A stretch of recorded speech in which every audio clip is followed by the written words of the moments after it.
माँ तू सबसे प्यारी है, माँ तू जग में न्यारी है। माँ तू सबसे प्यारी है, माँ तू जग में न्यारी है। अपने आंचल में रखना, अपने आंचल में रखना। हमें वरदानों से भरना। माँ तू सबसे प्यारी है, माँ तू जग में न्यारी है। माँ तू सबसे प्यारी है, माँ तू जग में न्यारी है। पिता, पुत्र और पवित्र आत्मा के नाम पर आमीन। आप सबों को जय यीशु। आज से मैं एक नया क्लास लेना शुरू कर रहा हूं। इन दिनों में हम लोग चालीसा काल के विषय में, पाप के विषय में, पाप स्वीकार के विषय में सब मनन चिंतन किया। अब ईस्टर के बाद मैं आप लोगों को होली लैंड लेकर के जाना चाहूँगा। फरवरी माह में हम लोगों ने 10 दिन होली लैंड घूम करके आए हैं और उस होली लैंड में लिया हुआ कुछ फोटोज और साथ ही साथ कुछ बाइबल स्टडी इसके द्वारा, क्योंकि मुझे एक बहुत अच्छा अनुभव वहाँ जाने के बाद, देखने के बाद, वहाँ के बारे में सीखने के बाद जब अभी बाइबल पढ़ता हूँ तो नए नए अच्छे अच्छे जानकारी, और जब पढ़ते हैं उस जगहों का नाम आते हैं, वहाँ वो दृश्य याद आ जाता है। ईसा मसीह ने कहाँ से कहाँ गया, क्या हुआ, ये सब जो है। आप में से कई लोग अब तक होली लैंड जा चुका होगा, लेकिन कई लोगों के मुंह से सुनने में ये आता है हाँ गया है, कुछ देखा है, पता नहीं चल रहा है। तो जितने लोगों ने गया है उनके लिए एक रिविजन, एक स्टडी सीखने के लिए। कुछ लोग गया लेकिन कुछ समझ में नहीं आया, देख करके जरूर आया, प्रार्थना करके आया, क्योंकि एक तीर्थ यात्रा है, उसका जरूर आपको आशीष मिला है। लेकिन उसके विषय में, वहाँ के विषय में, उस देश के विषय में, घटना के विषय में हो सकता है अधिक जानकारी आपको ना मिला हो या आपको समझ में नहीं आया हो। तो ये क्लास आपके लिए मदद देगा। और दूसरी बात है, भविष्य में कोई यदि जाना चाहते हैं, इस क्लास को देख करके अगर आप जाएंगे आपको अधिक जानकारी प्राप्त हो सकता है।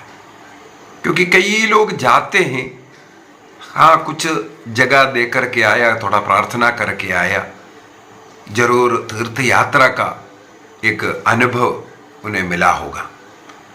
तो इस क्लास का मेरा उद्देश्य एक प्रकार का बाइबल स्टडी रहेगा। उस जगह के विषय में, घटना के विषय में, क्या हुआ, ये सब थोड़ा गहराई से पढ़ करके जाना चाहूँगा। हम लोग 45 लोग फरवरी माह के 13 तारीख को रात्रि के समय पर हम लोग अपने घर से निकले। मैं बताऊंगा जो टूर ऑर्गेनाइज जो किया था, एक है फादर वर्गीस कलीकल और एक मिस्टर सजीसा। ये अच्छा प्रयत्न करने वाले, अच्छी तरह हम लोगों को सब कुछ समझाने वाले, और रास्ते में ही बहुत क्लासेस लेते हैं। और जो फादर जी है बहुत जोक बोलते हैं, इसलिए जो लंबे लंबे यात्रा पता भी नहीं चल रहा था। और जिस जगह पे जाते हैं उसके विषय में उन लोग हम लोगों को अच्छी तरह समझाते थे। साथ ही साथ जो वीगो हॉलीडेज जो इसको ऑर्गेनाइज जो कर रहा है, वे भी जैसे सुनने में आता है, कई लोग जाते हैं, इतना पैसा बोल करके जाते हैं, लेकिन वहाँ जा कर के फिर कलेक्शन या उधर रहन सहन अच्छा नहीं है, इस प्रकार का कई कंप्लेंट मिलता है। मुझे हम लोगों के टीम को ये जो लेकर के गया बहुत ही सुंदर तरीके से लेकर के गया। जितना अमाउंट बताया उससे एक भी पैसा ज़्यादा नहीं ले रहा है। मिस्टर जो सजी साम हैं, जो ओल्ड एज जो लोग हैं, जो चल फिरने में दिक्कत है, उनको साथ में लेकर के जाता था। बहुत दिन रात वे सेवा करते हुए हम लोग जो 45 लोग बहुत खुशी से लौट करके आए। 14 तारीख को, फरवरी 14 तारीख का सुबह 4 बजे हम लोगों का फ्लाइट था कोचिन से। हमारे घर से उन लोगों ने अपने गाड़ी में लेकर के गया एयरपोर्ट तक और वापस घर तक छोड़ना, ये सब उनकी तरफ से मिला है। हम लोग की यात्रा इतिहाद एयरवेज में, वो भी एक बहुत अच्छा एयरवेज, भोजन सब अच्छा था। अबू धाबी में पहुंचा, वहाँ से दूसरा फ्लाइट इतिहाद एयरवेज का ही अम्मान के लिए, जो जॉर्दान के कैपिटल है, अम्मान के लिए हम लोग रवाना हुआ। दोपहर को हम लोग अम्मान पहुंचा। इसके बाद हम लोगों को वहाँ का गाइड वहीं एयरपोर्ट आकर के लेकर के सीधा भोजन के लिए लेकर के गया। दोपहर का समय था, इसलिए भोजन के बाद हम लोगों को सीधा नेबो पर्वत पर लेकर के गया। साधारणतः जो टीम पहुंचता है उस दिन होटल जाकर के आराम करते हैं, हम लोग को होटल में रात को पहुंचाया, बीच में रेस्टोरेंट में भोजन सब खिलाया। इसके बाद सीधा नेबो पर्वत देखने के लिए लेके गया। मैं सबसे पहले ये भी बोल करके देना चाहूँगा, हम लोग जो होली लैंड बोलते हैं, कम से कम 4 देश उसमें इंक्लूड है। सबसे पहले जैसे हम लोग अभी पहुंचा है, जो अम्मान है वो जॉर्दान का कैपिटल है। इसका मतलब होली लैंड में सबसे पहले जॉर्दान है, इसके बाद इज़राइल है, और वहाँ पर हमें पालस्तीन का भी कुछ जगह मिलेगा, और इजिप्ट देश। मुख्यतः ये 4 देश में हम लोग घूमने जाते हैं, और हम लोगों के लिए बाइबल के अनुसार जो इम्पोर्टेंट जगह वहाँ पर मिलेगा। तो सबसे पहले जॉर्दान के विषय में भी आपको मैं थोड़ा जानकारी देना चाहूँगा। बाइबल में एक मुख्य जगह है। इस जॉर्दान देश में करीब 92%, 92% मुस्लिम्स हैं। केवल 8% जो लोग हैं क्रिश्चियन हैं। ये भी बोलना चाहूँगा, जॉर्दान में क्रिश्चियनिटी के लिए कोई रोक नहीं है। वे अपना विश्वास को दूसरों को सिखा सकते हैं। बिल्कुल फ्रीडम मिला हुआ एक देश है। क्रिश्चियन के लिए बिल्कुल फ्रीडम है वहाँ पर। वहाँ का जो पार्लियामेंट है उसमें 130 सीट है। उस 130 में 7% जो है, अब क्रिश्चियनिटी कम होते जा रहे हैं। 1930 में कहा जाता है 20% क्रिश्चियंस था।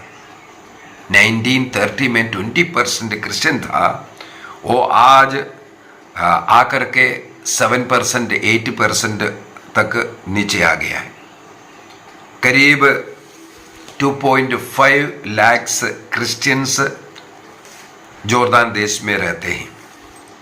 तो 130 सीट का जो पार्लियामेंट में 9 सीट जो है, अर्थात 7% सीट जो है, जो क्रिश्चियन के परसेंटेज के अनुसार रिजर्व कर रखा है क्रिश्चियंस के लिए। और डिप्टी प्राइम मिनिस्टर, अब का जो डिप्टी प्राइम मिनिस्टर है वो एक क्रिश्चियन है। और वहाँ के किसी भी गवर्नमेंट या प्राइवेट ऑफिसस में ये भेदभाव नहीं है। बड़े ऊंचे ऊंचे पदों में भी क्रिश्चियंस लोग हैं। इसका मतलब वहाँ पर क्रिश्चियनिटी को कहीं ऐसा नहीं सोचना है दूसरे दर्जे में है, नहीं है।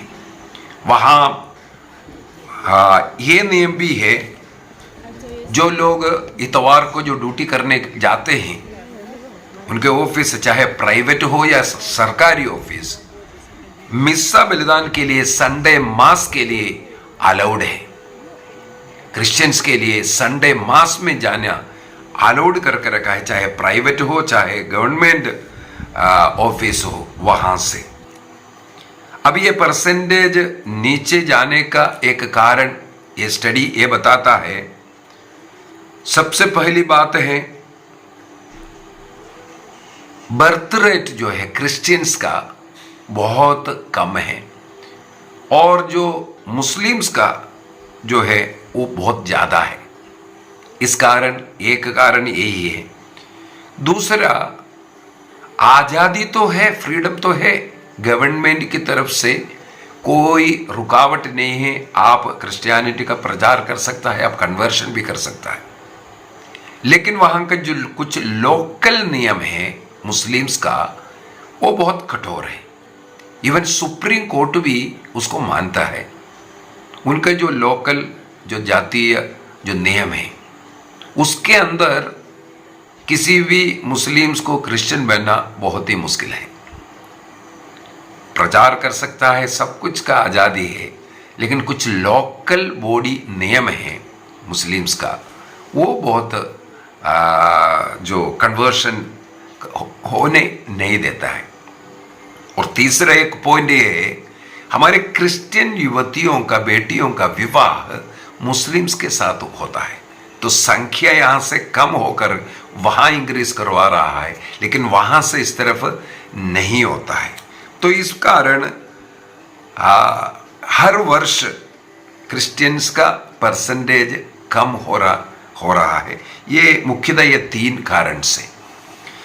जोर्दान का गवर्नेंस जो है राजा के अंडर में है, और राजा क्रिश्चियंस को बहुत अधिक मानते हैं, रेस्पेक्ट करते हैं, बड़े बड़े पदों में भी उनको रखते हैं। जोर्दान में क्रिश्चियंस का इस रेस्पेक्ट के पीछे भी कुछ इतिहास है। कहा जाता है जोर्दान क्रिश्चियंस जोर्दान देश के लिए, अपने देश के लिए बहुत ही ईमानदार व्यक्ति है। इवन प्रोफेट मोहम्मद के जो रिश्तेदारों का जो फौज था, जो आर्मी था, जो क्रिश्चियंस के या जूस के खिलाफ जो लड़ रहा था, उनको खत्म कर रहा था, जोर्दान के क्रिश्चियन लोग उन मुस्लिम आर्मी के साथ मिलकर लड़ा है। अपने देश की रक्षा के नाम पर वो लड़ता था। इवन मुझे पढ़ने के लिए मिला है, बाइसेंडियन के खिलाफ और क्रूसेडर्स के खिलाफ वे लोग लड़े हैं, और अनेकों जोर्दानी क्रिश्चियंस इसमें शहीद भी हुए इस लड़ाई के अंदर। इस कारण जोर्दान में क्रिश्चियंस को रेस्पेक्ट है, वो अपना प्रचार कर भी सकता है। बाइबल के अंदर कई जोर्दान का मुख्य पॉइंट भी हमें मिलेगा। जोर्दान देश का हमें मालूम है ईसा मसीह का जो बपतिस्मा हुआ था वो यर्दन नदी में। यर्दन नदी जो अगर देखा जाए तो जोर्दान और इस्राएल को डिवाइड करने वाला हम बोल सकता है। हेब्रोन जो पर्वत है वहाँ से वो शुरू होता है, सीरिया लेबनान के पास से। इसके बाद यहाँ से होते हुए गलीलिया, इसके बाद डेड सी में आकर के वो समाप्त होता है। और इस नदी के कारण इनके किनारे वरे में जो खेतीबाड़ी है, फलपुष्ट जो देश है, उन लोग बहुत अच्छा साइंटिफिक रीति से खेतीबाड़ी ये सब करते हैं। और ईसा मसीह का जो बपतिस्मा जो साइट है वो जोर्दान में है, जोर्दान नदी के अंदर। इसके बाद मूसा नबी से जुड़ा हुआ या नबी हारून के पुरोहित हारून से जुड़ा हुआ कई बातें हैं। दोनों का मृत्यु, अभी हम लोग सबसे पहले नेबो पर्वत पर गया था जहाँ ईश्वर ने कहा था मूसा नबी को इस्राएल को देखने, कनान देश को देखने के विषय में। हम लोग आगे क्लास में उस पर ऊपर मनन चिंतन करेंगे। और एक मदाबा प्रदेश है, उसको जो सिटी ऑफ मोसाइक कहते हैं। वहां पर एक ग्रीक ऑर्थोडॉक्स चर्च है, बहुत ही पुरातन चर्च। उस चर्च के अंदर भी होली लैंड का जो मोसाइक माप बना हुआ है, बाहर भी बना हुआ है, अंदर भी बना हुआ है। ये इस प्रकार बहुत ही फेमस है। यदि हम लोग जॉन बैप्टिस्ट के जीवन को अगर पढ़ करके देखें, जॉन बैप्टिस्ट का जो सेवा कार्य, उनके जीवन, यह सब इस जोर्दान प्रदेश में हुआ था।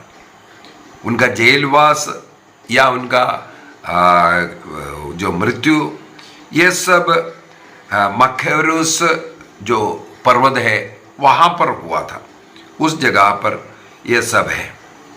उसी प्रकार यदि नॉर्थ जोर्दान की ओर जाएंगे, याकूब रात्रि भर एक स्वर्गदूत से लड़ता हुआ, कुश्ती लड़ता हुआ, और इस्राएल नाम जो मिलना, ये नॉर्थ जोर्दान के उस प्रदेश में हुआ था। उसी प्रकार यदि साउथ जोर्दान में आ जाएं, वहां पर मूसा ने जो पत्थर में जो मार करके जो पानी दिया हो, या हारून और मूसा का जो मृत्यु का जगह हो, यह सब वहां पर हुआ था। एक और सामुएल का ग्रंथ से दाऊद से जुड़ा हुआ बात, दाऊद ने बेतसबा के लिए उसके पति ऊरिया को जो मारा था, वो स्थान भी यहीं पर आते हैं। यदि राजाओं का ग्रंथ के अंदर हम पढ़ेंगे, वहां पर एक नामान नाम का व्यक्ति, कोड़ी व्यक्ति जो है, उसको नबी एलीशा ने एक कहा था, तुम यर्दन नदी में जाकर के डुबकी लगाने के लिए। इसका मतलब यहाँ का जो नदी है उसमें डुबकी लगा करके, दूसरे राजाओं के ग्रंथ अध्याय 5 के अंदर हम लोग मिलते हैं। और इस्राएल लोग जो कनान देश में जो प्रवेश किया, यर्दन को पार कर करके जो गिलगाल में प्रवेश किया, इसका मतलब यहाँ से होकर के मोआब देश ये सब हो करके जो 40 वर्ष जो घुमा, यहाँ से भी उन लोग घूमते रहा था। और जोर्दान जो है रफाइयों का देश कहते हैं। यदि हम लोग विधिविवरण ग्रंथ अध्याय 2 को, और उसी प्रकार सामुएल का दूसरा ग्रंथ अध्याय 11 में, अध्याय 12 आदि हम पढ़ेंगे, वहां पर हमें पढ़ने के लिए मिलता है। ये अनाकी जैसे जो बलवान शक्तिवान राक्षस जैसे लोग यहाँ पर रहते थे, रफाई लोग कहते हैं। और उस जगह को ईश्वर ने आमोनियों को दिया, और एसार के जो संतानों को जो सेईर देश जो दिया था। और यदि हम लोग इस अम्मोनियों के विषय में पढ़ेंगे, जैसे जोर्दान का कैपिटल अम्मान है, ये अम्मान नाम आया अम्मोनियों से। अब ये अम्मोनी कौन है, मोआबी कौन है, उसके लिए उत्पत्ति ग्रंथ को अगर हम पढ़ेंगे, वहां पर उत्पत्ति ग्रंथ अध्याय 19 के अंदर हम लोग पढ़ते हैं, जब सोदोम गोमोरा देश को ईश्वर नष्ट किया, तब लोत अपने 2 बेटियों के साथ वो पहाड़ पर चढ़ते, वहां एक गुफा में रहते हैं। उन बेटियों ने अपने पिता को नशा पिला करके उनके द्वारा बड़ा वाला बेटी और दूसरा वाला जो बेटी छोटी वाली, दोनों गर्भवती होते हैं। बड़ी वाले से जो संतान हुआ वो मोआबी लोग हैं, और जो छोटी वाली से जो बच्चा हुआ उनके संतान हैं अम्मोनी लोग। और हमें मालूम है नेम के अनुसार ये भी लिखा हुआ है, अम्मोनी और मोआबी लोग 10वीं पीढ़ी तक प्रभु के मंदिर में प्रवेश नहीं कर सकता, प्रार्थना करने के लिए उनके लिए मना हो गया था, क्योंकि वे लोग पाप का संतान। विधिविवरण ग्रंथ अध्याय 23, जीट्रोनॉमी चैप्टर 23 वर्स 3 से आगे अगर हम पढ़ेंगे, वहाँ पर 7 तक जो वचनों में ये अम्मोनी लोग और मोआबी लोग उनके 10वीं पीढ़ी तक धर्म सभा में, प्रार्थना सभा में भाग नहीं ले सकता। ये तो इस प्रकार वो जो देश था, जो अम्मोनी देश, ये रफाइयों का उस देश को अम्मोनियों को दिया। इसके बाद दाऊद ने जैसे बेत्सबा का पति ऊरिया को जो मारने वाला जो इंसिडेंट हमें मालूम है, उस देश में लड़ाई हो रहा है रब्बा के साथ, अर्थात रबाइयों के साथ। तो दूसरा सामुएल अध्याय 11, 2 सामुएल चैप्टर 11 में हम पढ़ सकते हैं। और उसी प्रकार 2 सामुएल चैप्टर 12 वर्स 26 से आगे पढ़ेंगे। इन अम्मोनियों को, उनका नगर रब्बा को दाऊद के सेना ने हरा करके अपने वश में किया। और उस समय पर उस देश का जो वहाँ का जगह है उसको अम्मान नाम डाला, अम्मोनियों के आदर में उसको याद करने के लिए, क्योंकि ईश्वर ने अम्मोनियों को दिया हुआ देश था, उसको दाऊद ने अपने वश में किया। तो उस देश का अम्मोनियों का आदर में उन्होंने उस जगह को, उस नगर को अम्मान नाम डाला। तो जोर्दान का कैपिटल आज अम्मान, अम्मोनियों से ये आया है। तो इस प्रकार कई चीजें जुड़ा हुआ है। यदि हम प्रकाशना ग्रंथ को पढ़ेंगे, वहां पर फिलोदेल्फिया नाम एक मिलता है। फिलोदेल्फिया उस कलीसिया को पत्र लिखता है। ये फिलोदेल्फिया जो नाम है ये अम्मान देश है, अम्मान का वो देश है। और हमें मालूम है उसी प्रकार जो रूत के ग्रंथ के अंदर जो रूत है वो एक मोआबी स्त्री है करके बोल रहा है। इसका मतलब वो भी इस जोर्दान प्रदेश में रहने वाली थी। तो बाइबल के अंदर इस प्रकार अनेकों घटनाएं और बातें इस जोर्दान प्रदेश से जुड़ा हुआ मिलेगा। तो कल मैं लेकर के जाऊंगा, क्योंकि अभी समय ज़्यादा होगा। हम लोग जो नेबो पहाड़ पर, पर्वत पर गया था, वहाँ क्या क्या देखा उसके विषय में हम कल के क्लास में मनन चिंतन करेंगे। और आपसे अनुरोध है, ये जो स्टडी, ये जो यात्रा चल रहा है उसको ध्यान से अगर सुनते रहेंगे, बाइबल को अधिक जानने के लिए आपको इसके द्वारा सहायता मिलेगा। और इसके साथ कई चीज़ें मैं आपको दिखा दूंगा और समझा दूंगा, तो बाइबल को और आसानी से आप सीख भी पाएगा। यदि आप इससे पूर्व में तीर्थ यात्रा में होली लैंड जा चुका है, आपको और अधिक समझने के लिए, या नहीं गया है तो आपको अच्छी तरह समझ में आएगा, देखने के लिए भी।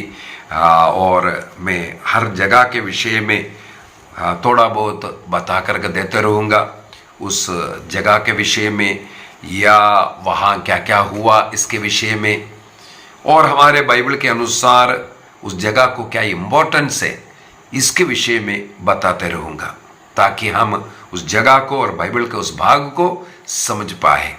आपसे अनुरोध है, जितने भी अन्य लोग हैं आपके पास कांटेक्ट में हैं, जो व्हाट्सएप में हो, फेसबुक में हो, जहाँ कहीं भी, आप इस क्लासों को थोड़ा फॉरवर्ड कीजिए ताकि अधिक से अधिक लोगों को इसके द्वारा लाभ मिल सके। आइए हम अपनी आंखों को बंद करें। आज हम तीर्थ यात्रा शुरू कर रहा है। केवल आज थोड़ा सा इंट्रोडक्शन बताया। फर्स्ट डे में हम लोग जोर्दान पहुंच चुका है। हम लोग जोर्दान में अभी मूसा से संबंधित, मूसा का मृत्यु का जगह, मूसा ने जो कनान देश देखा, ऐसी ऐसी जो जगह, वहाँ पर क्या क्या देखा, वहाँ से हमें क्या समझ में आया, इसके विषय में आगे हम लोग सीखेंगे। आज जोर्दान देश राजाओं का शासन चलने वाला उस देश में क्रिश्चियंस को वहाँ आज़ादी है। वे प्रार्थना कर सकते हैं, चर्च बना सकते हैं, सुसमाचार की घोषणा कर सकते हैं,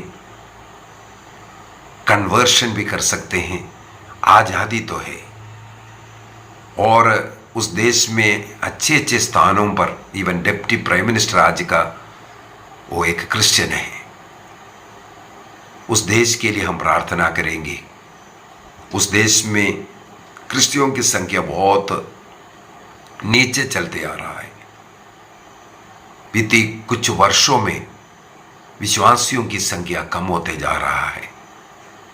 हो सकता है अनेकों लोग विवाह मुस्लिम से करते हुए मुस्लिम बन रहा है, और कम संतानों की सृष्टि के कारण, जन्म होने के कारण और मुस्लिमों का संख्या बढ़ने के कारण हमारा परसेंटेज बहुत नीचे चलते जा रहा है। हमें प्रार्थना करना है उस देश के लिए, उस देश के शासकों के लिए, वहाँ के सभी लोगों के लिए, हमारे विश्वासियों के लिए, उनके द्वारा अनेकों तक क्रिस्त का वो प्यार पहुंच सके। पिता, पुत्र और पवित्र आत्मा के नाम पर आमीन। आप सबों को जय यीशु।